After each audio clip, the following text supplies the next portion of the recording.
guys, tugiye kurebera hamwe uyu munsi uburyo ushobora kuba running fast application ya PHP ukoresheje XAMPP.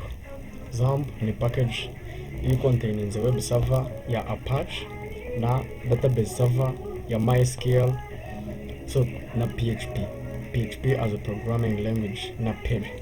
Gusa twe dukoresha PHP, ni kuvuga ngo tugiye kureba uburyo ushobora kuba running fast application ukoresheje izo package zose ukoresha. Cyambere ugomba kuba ufite XAMPP ili installed, so urayirunninga XAMPP yawe, ukaza ugastartinga Apache.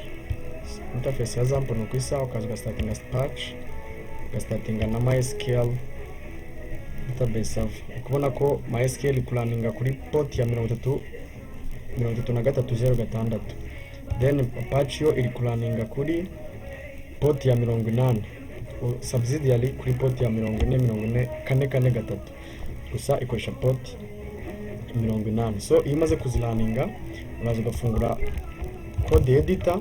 Code editor ni program yifashishwa mu creating codes, mu kwandika codes. So ngiye nkoresha VS Code. Uraza ugafungura new document muri VS Code, Ctrl N, then ukayisavinga as PHP. Urabizi ko file za PHP zigomba kuba zifite extension ya .php. So uraza ukajya muri folder, shared folder, ahantu wese hari XAMPP, akenshi na kenshi bari kuri local disk C, ukayifungura XAMPP folder, ukajya muri htdocs. htdocs niyo bita hosted folder, ni ukuvuga niyo folder irimo hosted files cyangwa websites za Apache server, ziri local hosted folders cyangwa files zose ziri shared by web server ya Apache. So uraza manga creating a new folder. Let's say reka tuvuge nda folder yitwa, reka tuyite PHP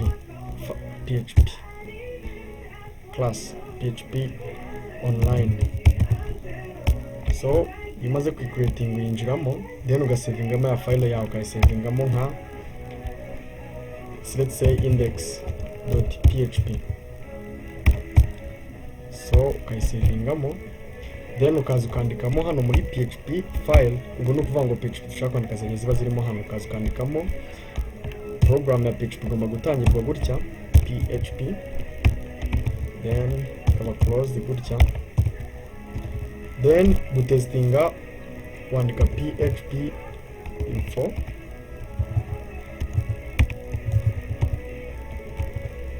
ini function yo muri PHP displayinga information zijyanye na PHP uri gukoresha. So iyo urangije uraza ugafungura web browser yawe, let's say Chrome. So wamara gufungura Chrome ukaza ukandika localhost. Numva akoresha localhost nuko ariyo uri kurunninga kuri the same computer. So wandika localhost, ukandika folder name imwe wasavinzemo, twahise PHP online, then ukashyiraho slash, ukandika izina rya file ngo ni index.php. So igiye retrievinga data zose zijyanye na PHP. Ubu ni uburyo, impamvu turi kubona izi data ino form nuko twakoresha ino function ya PHP info. So let's try to write hello world. Tuandika echo hello world, hello world of PHP.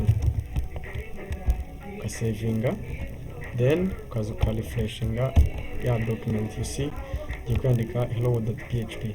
Okay, thank you guys. Nuko ushaka kurunninga fast application ya PHP. See you in the next video.